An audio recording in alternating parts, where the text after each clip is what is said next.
안녕하세요. YCN 시청자 여러분 반갑습니다. 김용길의 물상법 진행을 맡은 함현민입니다. 지난주에 이어 오늘도 물상 기초를 접하게 되실 텐데요. 시작한 지 얼마 안 됐지만 자주 접하다 보면 물상법의 긍정적인 부분을 여러분도 찾아내리라 생각됩니다. 그럼 김용길 선생님을 모시겠습니다. 안녕하세요, 선생님. 네, 안녕하세요. 반갑습니다. 오늘도 저번 주에 이어서 오늘은 정화에 대해서 알아보도록 하겠습니다. 우리가 정화라고 하면은 태양이 떠 있으면은 우리가 이제 사람들이 이제 활동을 하고요. 그다음에 정화가 달 또는 별 또는 가로등이라고 이제 저희가 이제 칭을 하는데 때에 따라서 달로 볼 수도 있고 별로 볼 수도 있고 그다음에 가로등으로 볼 수 있어요. 그래서 이 정화라는 것은 태양이 졌지 않습니까? 집에서 쉬는 휴식 시간이잖아요. 그래서 현실 세계보다는 이상 세계를 논하고요. 그다음에 남들이 다 자는 밤에 빛을 반짝반짝 발휘하죠. 그렇기 때문에 정신적인 지도자 또는 남이 잘 하지 않는 역할을 하는 성직자, 교육자 이런 쪽하고 많은 연관이 있습니다. 그래서 정화일관은 잘 생각을 해보세요. 남들 다 자는데 밤에 가로등이 켜 있고 밤에 달이 떠 있고 밤에 별이 떠 있잖아요. 외로워요. 고독해요. 그 이유가 왜 그러냐? 그 이유를 묻지 마세요. 원래 정화일관들이 굉장히 외롭고 고독하고 또한 섬세합니다. 섬세해요. 예를 들자면은 태양은 뜨고 나서 한번 지잖아요. 뜨고 지니까 좀 단순한 편이죠. 그런데 정화의 대명사는 달인데 달은 가만히 생각해 보세요. 보름달도 있고 반달도 있고 초승달도 있고 하얀달도 있고 달의 종류가 굉장히 많죠. 그래서 정화일관들은 굉장히 마음이 섬세하고 변화무쌍합니다. 변화무쌍해요. 그렇기 때문에 이 정화일관들은 뭐라 그럴까 아주 굉장히 예민합니다. 그래서 정화일관들이 주로 남이 잘 안 하는 분야 또는 직종 그다음에 타인이 잘 가지 않는 길을 걸으면 더욱더 성공할 수 있는 확률이 높아지죠. 이 정화를 한마디로 정리하자면 밤 시간에 빛난다. 그럼 우리가 밤 시간이라고 말을 하면은 해, 자, 추 이렇게 가는 것이 밤 시간이에요. 그다음에 또 정화가 또 살아가려면 관이 있어야죠. 또 그다음에 재가 있어야죠. 그래서 관이라는 것은 화급금하니까 금이고 그다음에 이제 관이라는 것은 수국화를 하니까 수. 그래서 정화일관이 금도 있어야 되고 수도 있어야 된다. 그다음에 또 힘이 있어야 될 거 아닙니까? 그래서 정화를 생해주는 인성, 목이 있어야 된다. 이렇게 말을 할 수 있어요. 자, 그래서 이것을 다시 한번 요약하자면 이 정화가 만약에 병화가 뜨면은 병정 갈등이라고 그랬지 않습니까? 그거를 뭐라고 그런다고 그랬죠? 현실과 이상 사이의 갈등이라고 설명했죠, 제가. 그러면 현실과 이상 사이가 있으면 이 갈등이에요. 현실 이상에. 그럼 이거 가리면 되잖아요. 그 가리는 것을 우리가 목이라고 그래요. 목. 간목이 있으면 좋다. 이렇게 볼 수 있고요.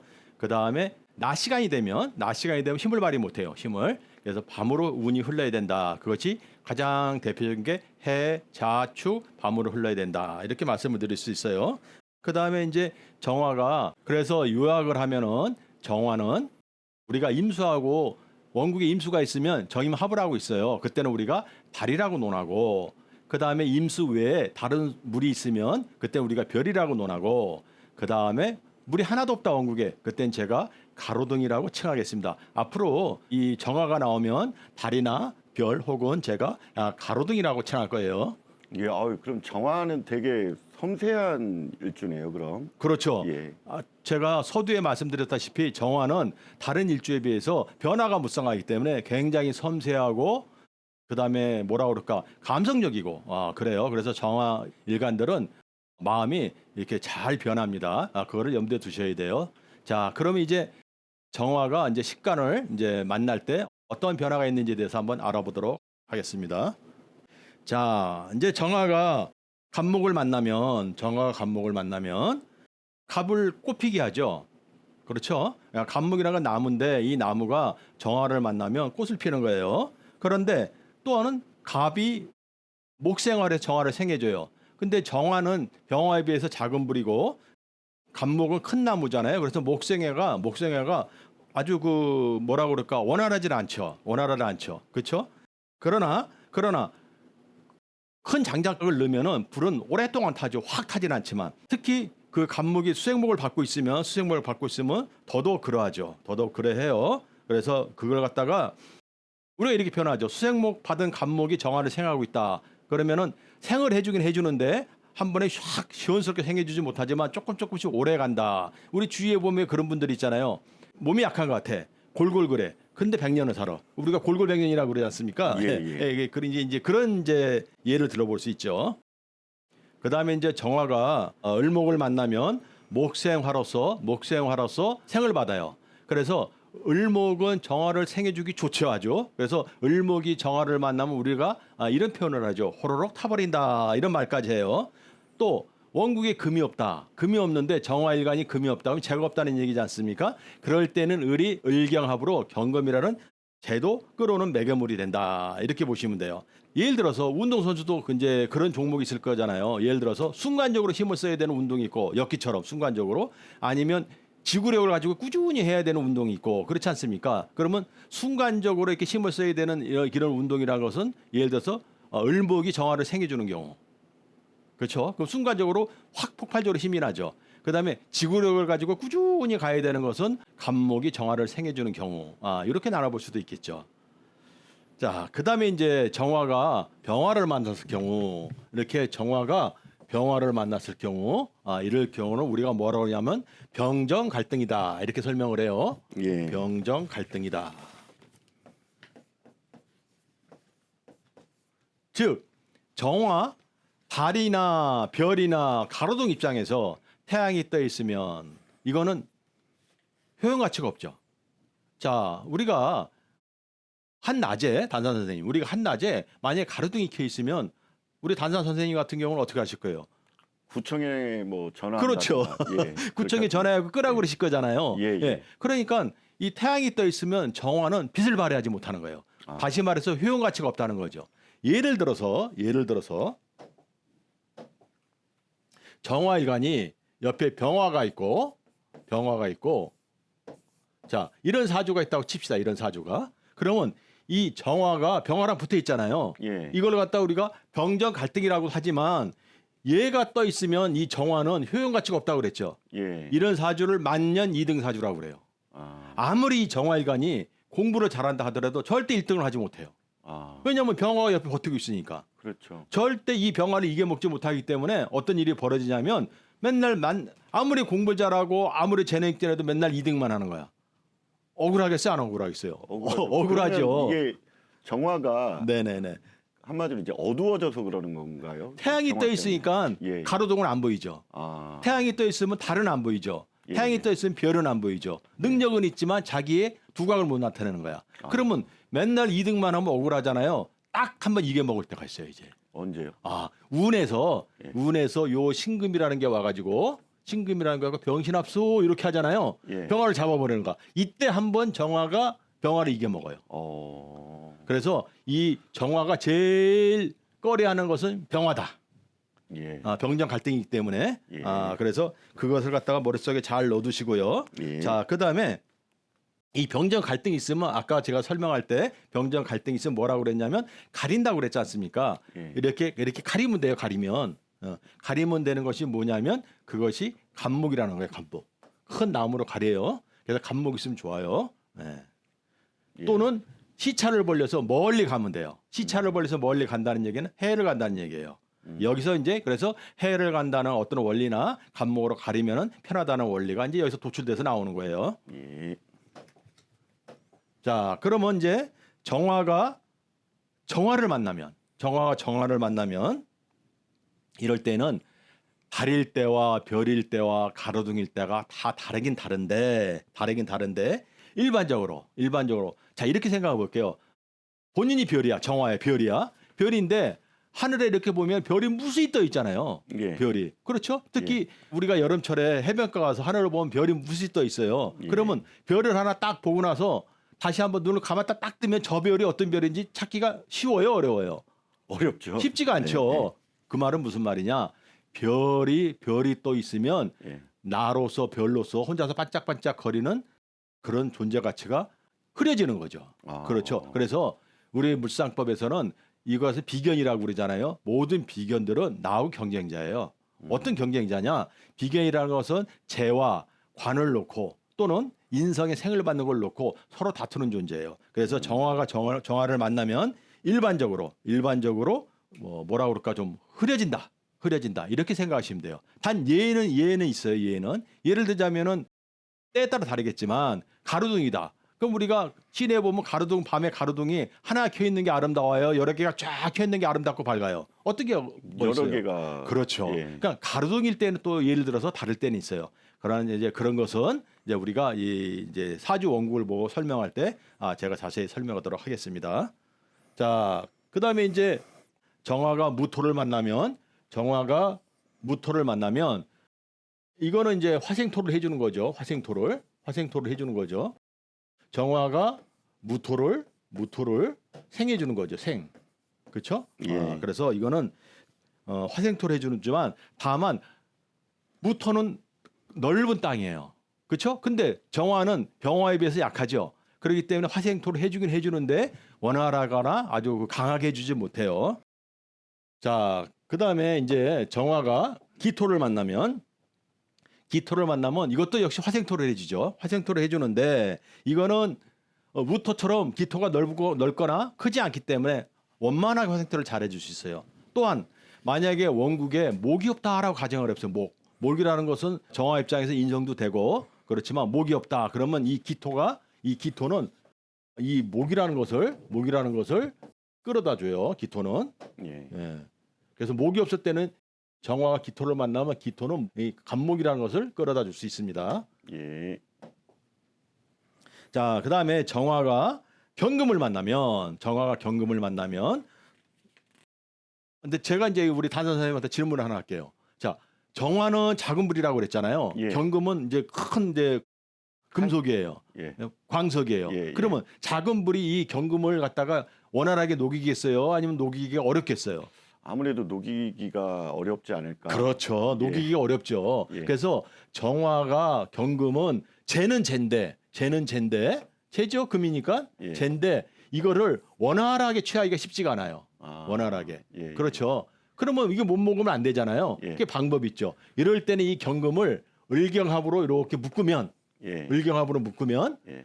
이 합의되면 경금 입장에서는 합의되면 약해져요. 경금 입장에서는. 아. 그다음에 이 을목이라는 것을 나는 정화를 생해주는 인성이잖아요. 예. 그래서 을목은 나를 강하게 해주고 경금을 약하게 해주기 때문에 이럴 때는 이제 먹을 수가 있어요. 이럴 때는 취할 수가 있죠. 그래서 이럴 때는 금을 먹기 좋게 노글노글하게 만들어준다. 제가 이렇게 표현을 해요. 예. 자, 정화가 신금을 만나면 자 그러면은 이제 여기서 이제 의문이 생기는 거야. 무슨 말씀이냐? 제가 정화가 경금을 놓기 쉽지 않다고 그랬어요. 커서. 예. 그럼 이제 정화가 이제 신금을 만났어. 이 신금을 만났어. 그러면 이 신금은 경금보다 작잖아요. 그렇죠, 예. 단 선생님. 그러면 예. 이 신금은 쉽게 먹을 것 같잖아요. 쉽게. 예. 그렇죠. 자, 그런데 여기에 또 이제 함정이 있어요. 뭐냐면 정화가 신금을 먹으려고 그러면 신금은 뭐하고 합을 하는 존재죠? 병이요. 그렇지. 예. 신금은 병하고 병신합수를 하는 존재예요. 그래서 여차하면 이 신금에서 이 병화를 끌어와요.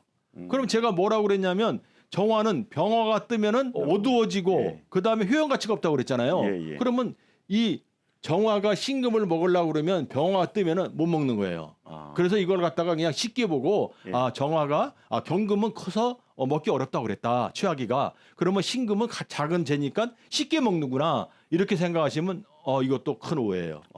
네. 자, 그다음에 정화가 임수를 만나면 자, 정화가 임수를 만나면 정임 합의된다고 그랬죠? 예. 이럴 때는 제가 뭐라 하냐면 달이라고 그랬잖아요. 달. 예. 근데 이 정화 일간들이 정임 합의돼 있잖아요. 이렇게. 예. 정화 일간이 정임 합의돼 있으면 예. 내가 달이라고 그랬잖아요. 예. 대개 이런 분들이 인품이 좋아요. 인품이 좋은데 그 이유는 뭐냐면 잘 생각해 보세요. 원래 임수에는 달이 뜨는 거예요. 태양이 먼저 뜨는 거예요. 태양이요. 그렇죠. 그러면 태양이 또 달이 지면 태양이 뜨잖아요. 예. 그래서 이 더구나 임수는 정화 입장에서 관이지 않습니까? 예. 관이라는 것은 나를 조절해주고 나를 통제해주고 내가 좀 억제하고 그러는 거예요. 그래서 이 정화일간이 정임합을 돼 있으면 어떤 생각을 하겠냐면 저 임수에는 언젠가 태양이 뜨겠구나. 그런 마음을 먹기 때문에 본인이 겸손해져요. 양보한다는 얘기네요. 인성이 좀 뭐라 그럴까 다른 사람 타인을 생각할 수 있는 거죠. 그만큼 이제 생각이 깊어지는 거죠. 예. 자, 그다음에 정화가 계수를 만나면 이거는 관이에요, 관. 예. 그러나 정화가 계수를 만났을 때 계수는 정화를 흐리게 날 수 있지만 꺼지지는 않는 거고요. 예. 더구나 정화 비견이 있으면 이 계수라는 관이 굉장히 필요한 거죠. 예. 그래서 이것은 관이다 이렇게 생각하시면 돼요. 수고하셨습니다. 이어서 방금 알아본 정화일주의 사주인데요. 금고가 튼튼한 명절을 알아보겠습니다. 선생님 부탁드리겠습니다. 네. 자, 그러면 지금 이제 정화에 대해서 제가 조금 빠르게 설명을 했죠. 시간이 다 정해져 있기 때문에 좀 빠르게 설명을 했는데 앞으로 계속해서 이제 듣다 보면 머리에 이제 좀 뭐라 그럴까 익숙해지실 거예요. 자, 그러면 정화일간을 가지고 사주를 한번 풀어보겠습니다. 예. 무신, 신유, 정미, 신축 사주인데 자, 여기는 지금 없는 게 있죠. 없는 게 뭐냐면 목하고 그다음에 수가 없잖아요. 예. 그렇죠. 물이 없으면 뭐라고 했어요, 제가? 가로등이라고 그랬잖아요. 그렇죠? 예. 그래서 물이 없으니까 제가 가로등이라고 설정을 하고 이제 한번 설명하겠습니다. 예. 자, 가로등이라는 것은 캄캄한 밤에 길을 밝혀 가지고 사람을 인도하는 역할을 한다고 그랬죠. 예. 그래서 성지 교직과 인연이 깊다라고 아까 말씀드렸고요. 그다음에 가로등은 다른 사람들이 다 잠든데 혼자서 켜 있어가지고 깜빡깜빡 켜 있으면서 어두운 길을 밝혀주니까 남들이 잘 안 가는 길, 남들이 잘 안 하는 분야를 하면 성공할 확률이 크다. 제가 이렇게 말씀을 드렸어요. 자, 그다음에 가로등이라는 것은 적당한 생각을 해보세요. 가로등이 땅에 있는 게 많이 비치겠어요? 아니면 어떤 지지대에 있어야지 멀리 비치겠어요? 아무래도 지지대가 그렇죠. 그래서 이 목이 있어야 돼요. 목이 지지대예요. 지지대. 그래서 정화는 지지대가 있으면은 멀리 비칠 수 있다. 그 다음에 가로등은 밤에 빛나죠. 그래서 태양이 떠 있는 낮에는 효용 가치가 없다. 이렇게 생각하시면 돼요. 예. 자, 이 사주에서 보면 금이 4개가 있어요. 금이 4개. 예. 금이 굉장히 많아요. 예. 그러면 금은 숙살직권이라고 제가 설명을 했지 않습니까? 예. 금은 숙살직권인데 금이 물에서 놀 때 제대로 숙살직권을 발휘한다라고 제가 설명을 드렸어요. 예. 자, 그러면 이 사주에서는 금은 많은데 물이 없어. 네. 그러면 본인이 숙살직권을 쓰기가 쉽지가 않아요. 그 말은 무슨 말이냐면 물이라는 것은 이 물은 관이잖아요. 관. 예. 관은 남자를 얘기해요. 남자. 그러니까 남자라는 것은 어릴 때는 부친, 결혼해서는 남편, 나이가 먹어서는 아들이나 사이를 말해요. 그러면은 그러한 사람들이 아버지나 남편이나 아들이나 사이가 숙살직권을 쓰는 직종에 있는 사람들이 대신 자기 숙살직권을 쓰게 돼요. 다시 말해서 아버지나 남편이나 아들이나 사이가 숙살직권에 관한 직업을 갖게 되겠어요. 본인은 쓰지를 못해요. 본인은. 자, 그다음에 이 사주를 보면 39세에서 여기서부터 시작해 갖고 58세까지 요 대운에 대운에 많은 재물을 벌 수 있어요. 특히 땅에 투자하면 많은 돈을 벌 수 있는데 자, 왜 그런지 거기에 대해서 한번 알아볼게요. 정사대운을 갖다가 우리가 뭐라고 그러냐면 정사대운을 우리가 요 사라는 것은 입이라고 제가 설명했어요. 입이라고 볼 수 있다. 입이라고. 그러면 입에서 빛이 나는 형국이다 이렇게 얘기를 해요. 예. 입에서 화는 빛이니까. 예. 그런데 세상에 입에서 빛이 나는 사람은 없죠. 예. 그 얘기는 무슨 말이냐면 말을 하면 영향력이 커진다. 뭐 소위 말해서 뭐 말빨이 세진다. 이렇게 뭐 볼 수도 있죠. 예. 말을 하면 영향력이 커진다. 다시 말해서 이것이 이 원국에서 유금이 본인한테 재예요. 재물이에요. 예. 근데 이 정사대운에 사가 와가지고 사유축을 해. 예. 사유축을 해요. 이렇게. 그러면 사유축은 금이잖아요. 예. 그러면 이 유라는 것은 그냥 금인데 사유축은 금 덩어리가 되는 거지. 그래서 사유축을 하면 예. 이 유금이 커지는 거예요, 굉장히. 그러면 요 축이 붙었잖아요, 축이. 예. 맞죠? 축이 붙었잖아요. 땅이 붙었잖아요. 예. 이럴 운에는 땅이 돈이 되는 거예요, 또. 그래서 어떻게 설명하느냐? 말만 하면 재물이 된다. 또는 땅이 돈이 된다. 이렇게 설명할 수 있어요. 예. 재밌죠? 아주. 네. 자, 그다음에 이 병진대운에는 이 병진대운에는 병정 갈등이죠. 예. 그렇죠? 병정 갈등이에요. 예, 어두워지겠네요. 네. 그러면 이때는 어떤 일이 벌어지냐면 해를 넘나들며 살게 되는 거예요, 이제. 왜냐하면 병정 갈등 피해 가려면 해를 가면 좋다고 그랬잖아요. 예, 예. 해를 넘나들며 살게 되고 또한 얘가 해를 가면 이렇게 진유합이라는 유금이라는 것을 또 키워요. 또 더 크게 만들어요. 그러면 땅이라는 진이 붙어갖고 진유합이 됐죠 또. 예, 예. 그래서 이런 걸 다 우리가 소위 말할 때 해외 부동산이라고 얘기할 수 있어요. 그래서 해를 넘나들며 살 수 있고 해외 부동산에 돈이 있다, 재물이 있다 이렇게 설명을 해요. 예. 그다음 을묘대운에는 예. 이 을묘대운에는 여기서 이제 어떤 일이 벌어지냐면 을묘대운에는 묘가 해묘미를 합니다. 해묘미를. 묘가 해묘미를 해요. 합을 해요. 그러면 해묘미를 하면 이게 을인데 을목인데 을은 뭐를 끌어온다? 경을 끌어온다고 제가 설명했어요. 경을. 예, 예. 그래서 해묘미를 하면은 을이 경하고 합을 해가지고 재물이 돼요. 근데 을이니까는 높은 건축물이나 큰 건축물이 아니고 작은 여러 채의 건축물을 지니고 사는 거예요. 작은 여러 채 건축물을. 자, 여기서 제가 재밌는 걸 하나 말씀드릴게요. 여기서 해묘미를 하잖아요, 이렇게. 예. 그러면 해묘미는 제가 을이라고 말씀드렸어요. 예. 을은 손을 말해요, 손을. 손을. 이거는 배우자궁이에요, 배우자궁. 예, 예. 잘 때 배우자 손을 꼭 붙잡고 자면 예. 재물이 높아져요. 무슨 말이냐? 자, 이게 배우자궁이라는 것은 나하고 자기 배우자에 관한 일이잖아요. 예. 그러면 배우자하고 손을 꼭 붙잡고 잔다는 것은 해묘미가 굉장히 더 공고해지고 강해진다는 얘기예요.